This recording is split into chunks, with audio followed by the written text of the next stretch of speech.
नमस्कार दोस्तों, स्वागत है आप सबका आपके अपने चैनल एसएचजी गुरुकुल के ऑनलाइन प्लेटफॉर्म। जैसा कि आप पीछे स्क्रीन पर देख पा रहे हैं, पश्चिम बंगाल की मुख्यमंत्री ममता बनर्जी की तस्वीर है और ये तस्वीर आज उनके एक फैसले के बारे में बात करने के लिए मैं आपके बीच उनके साथ मौजूद हूं। दोस्तों, पश्चिम बंगाल सरकार के राज्य पिछड़ा वर्ग आयोग द्वारा 76 नई जातियों को ओबीसी में शामिल करने का सुझाव दिया गया था और इस पर फिलहाल पश्चिम बंगाल सरकार के कैबिनेट ने मुहर लगा दी। लेकिन महत्वपूर्ण यह है कि आखिरकार इस तरह के निर्णय की आवश्यकता क्यों पड़ी। तो हमें इतिहास के कुछ पन्ने पलटने होते हैं। मई 2024 में कलकत्ता हाई कोर्ट का एक फैसला आया था दोस्तों, जिसमें कलकत्ता हाई कोर्ट ने 2010 के बाद जारी किए गए लगभग 12 लाख ओबीसी सर्टिफिकेट को रद्द करते हुए यह कहा था कि इसका कोई वैज्ञानिक आधार नहीं है। कारण यह था दोस्तों कि जिन 12 लाख सर्टिफिकेट्स को रद्द किया गया था उसमें से कुल 77 जातियां उसके अंतर्गत शामिल, लेकिन उन 77 जातियों में से 75 जातियां जो थी वो सीधे तौर पर मुस्लिम समुदाय से आती थी, यानी कि इस्लामिक कैटेगरी से जुड़ी हुई थी, माइनॉरिटी से जुड़ी हुई थी। और इस बात को पश्चिम बंगाल सरकार ने स्वीकार न करते हुए सुप्रीम कोर्ट में हाई कोर्ट के इस निर्णय के खिलाफ याचिका दायर की और उन्होंने कहा कि हमारा ये जो प्रयास था ये कहीं ना कहीं जातिगत जनगणना के द्वारा समाज के सबसे वंचित वर्गों को दिए जाने वाले लाभ पर आधारित था। और उन्होंने यानी कि कलकत्ता सरकार ने लद्दाख के उस फैसले के बारे में भी कहा जहां लद्दाख में स्थानीय स्तर की नौकरियों में दोस्तों वहां के स्थानीय निवासियों को 85% रिजर्वेशन दिया गया। ऐसा ही एक निर्णय कर्नाटक में भी आया था, जहां पर 4th क्लास की नौकरियों में करीब 90% नौकरियों के लिए वहां के स्थानीय निवासियों को ही, जो मूल रूप से कर्नाटक के मूल निवासी हैं, उन लोगों को ही रिजर्वेशन देने की बात कही गई। अपने इस निर्णय को दोहराते हुए पश्चिम बंगाल सरकार ने सामाजिक और शैक्षिक पिछड़ेपन को आधार बनाने की बात कही। हालांकि सुप्रीम कोर्ट ने कलकत्ता हाई कोर्ट के निर्णय को जारी रखते हुए ये टिप्पणी की कि कभी भी धर्म के आधार पर किसी भी प्रकार के रिजर्वेशन या आरक्षण की बात को स्वीकार नहीं किया जा सकता, क्योंकि ये सीधे तौर पर संविधान के अनुच्छेद संख्या 15(4) और 16(4) का उल्लंघन होता है। दोस्तों, मूल रूप से सरकार यानी कि जो पश्चिम बंगाल की सरकार है, अपने वोट बैंक को कमजोर नहीं करना चाहती और ऐसे में जिन 77 जातियों को जिनका सर्टिफिकेशन रद्द कर दिया गया था, उन जातियों में जिनमें 75 जातियां सिर्फ एक विशेष समुदाय से आती थी, यह निर्णय कहीं ना कहीं ममता बनर्जी के वोट बैंक में सेंध लगाने जैसा है। लेकिन अब इस निर्णय के बाद, सुप्रीम कोर्ट के इस निर्देश के बाद, सुप्रीम कोर्ट ने यह कहा था कि आप 3 महीने का समय लीजिए और 3 महीने में इस सर्वेक्षण का एक वैज्ञानिक आधार पर समीक्षा करके दोबारा से सर्वेक्षण कराइए और नई रिपोर्ट हमारे सामने पेश करिए। हालांकि मार्च 2025 में पश्चिम बंगाल सरकार ने सुप्रीम कोर्ट में ये सूचना देते हुए कहा था कि जून 2025 तक ये सर्वेक्षण पूरा हो जाएगा, लेकिन निर्धारित समय से पहले ही इस सर्वेक्षण को पश्चिम बंगाल सरकार ने पूरा करा लिया। सबसे बड़ी बात है दोस्तों कि जिन ओबीसी वर्ग के रिजर्वेशन की बात हो रही है, पश्चिम बंगाल में पहले से ही करीब 64 ऐसी जातियां हैं जो ओबीसी वर्ग में शामिल है और अब उसी में वहां की सरकार ने 76 नई जातियों को शामिल किया है। सबसे महत्वपूर्ण बात है कि इस बार उन 76 नई जातियों में जो पहले से मौजूद जातियां थीं, यानी जो 64 जातियां थीं, अब इन जातियों के जुड़ने के बाद ओबीसी वर्ग में कुल शामिल जातियों की संख्या हो जाती है दोस्तों 140। लेकिन सबसे महत्वपूर्ण एक और बात यहां पर ध्यान रखने वाली है कि वहां पर यानी पश्चिम बंगाल में ओबीसी वर्ग के लिए जो आरक्षण की सीमा है वो 17% है। कितने प्रतिशत?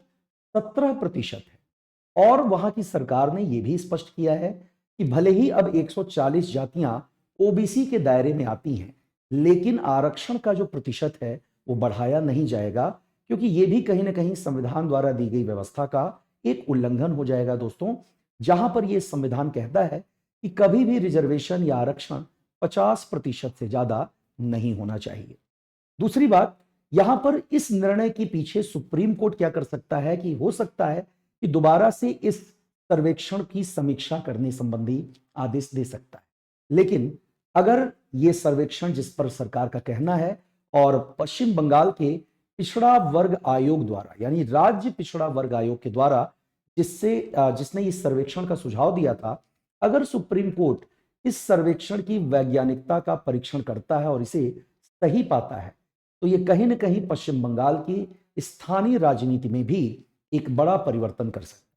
क्योंकि इससे न केवल ममता बनर्जी का जो वोट बैंक होगा वो मजबूत होगा, बल्कि इससे उनका कहना है कि समाज का जो सबसे वंचित वर्ग है, समाज का जो शोषित वर्ग है, जातिगत जनगणना को भी इससे न केवल मजबूती मिलेगी, बल मिलेगा, बल्कि आने वाले समय में अन्य राज्यों के लिए भी जातिगत जनगणना के आधार पर समाज के उन वंचित वर्गों की पहचान करने का दबाव उन पर बढ़ेगा जिनको वास्तव में संविधान द्वारा प्रदत्त आरक्षण मिलना चाहिए। दोस्तों,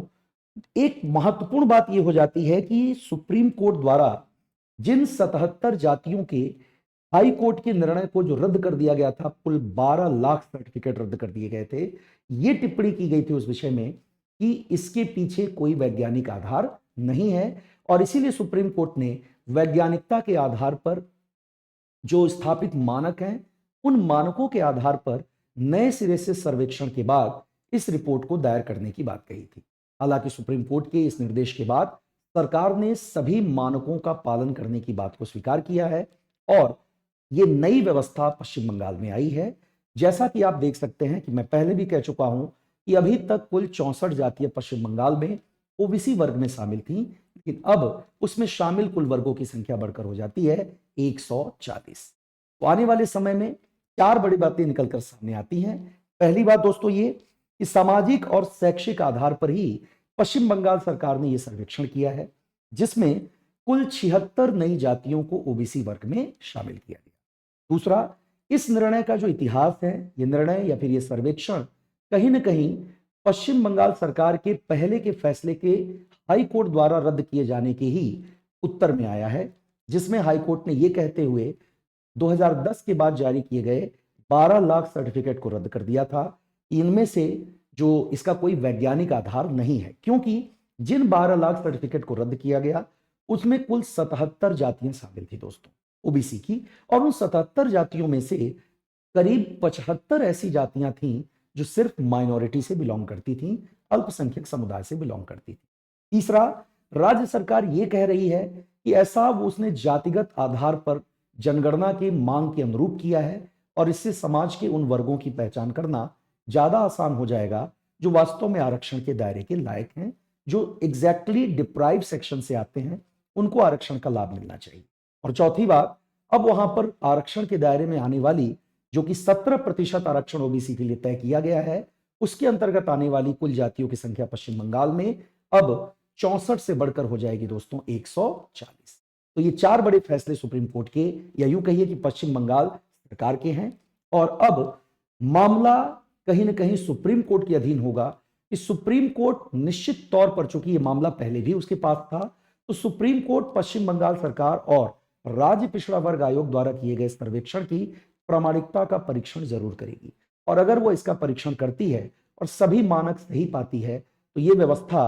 पश्चिम बंगाल में ममता बनर्जी के राजनीतिक रसूख को बढ़ाने का ही काम करेगी। मिलते हैं अगली क्लास में। नमस्कार।